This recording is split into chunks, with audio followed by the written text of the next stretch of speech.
Hey, I'm live with Speak Up with Sean Marcus. And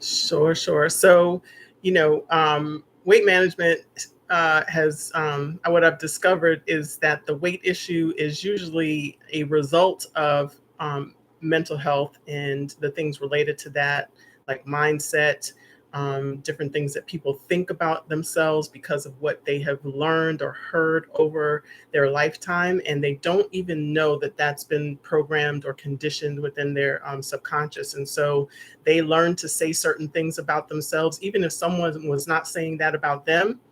They were saying it about, their mom was saying it about herself, dad was saying it about another kid.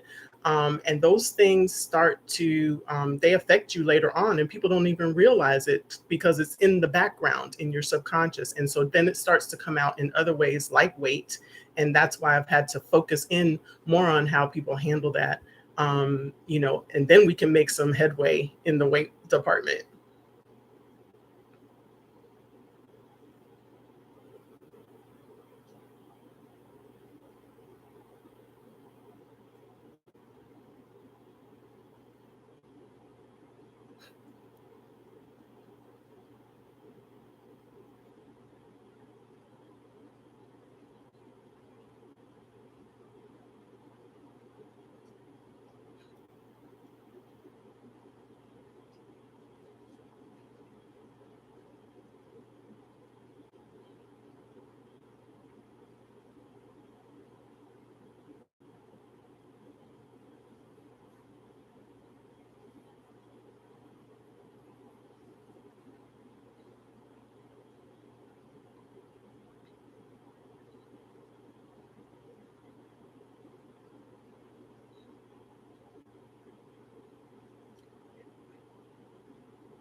Sure, sure. So I wouldn't claim myself to be an expert. However, I have been doing quite a bit of reading about how the brain works and how we've learned how to be who we are. And first of all, our communities and our environment and our support system. Many people, even before the pandemic, which only made the pandemic only made it worse, did not learn how to interact with people and how to be self-aware. So I think there's a dichotomy that happens. So yeah, self-absorbed I think is different from being self-aware for sure. And without self-awareness, then you don't have people taking responsibility for themselves and how they interact with other people and their community. And they don't have good coping skills. And but they learn that all in their environment. So different things that again that we've learned to say that we think because we learned to say that because people in our environment have said it over and over and over again doesn't give us a healthy place to start. And so when you get put into such an extreme situation like the pandemic, although I will not use that as an excuse because I think my big thing is that responsibility for yourself is probably the most important thing that you can do. And if you truly have self responsibility and awareness, then you are going to do things that are not only good for you, but for the people around you. And so, definitely, if we talk about the shooting, the individual, the shooter, that individual was self absorbed and in unhealthy in his mind of how he looked at people but mostly how he looked at himself. So yes, it seems like he's self-absorbed, but I think I told you about that book, The Four Agreements. In the Four Agreements, it says that if your ego is bigger, you're actually more selfish. So being self-absorbed like that in an ego sense makes you more selfish and only thinking of yourself and not how you relate within your community and to other people and even best being best to yourself because if you the golden rule, right? Do unto others as you would have them do unto you. Well, what would you do unto yourself?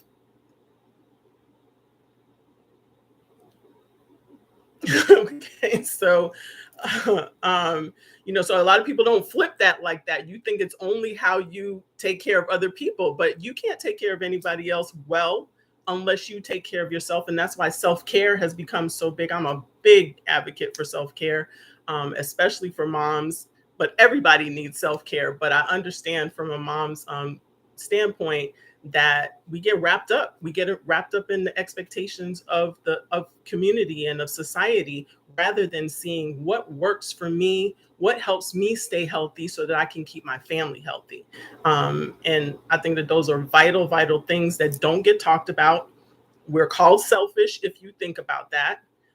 We only think that self care is getting our nails done and our hair done, not going to the doctor and making sure that you get your prevention visit done, talking to a therapist, because I personally believe everyone needs a therapist, especially after the pandemic and especially in light of all the violence that has happened.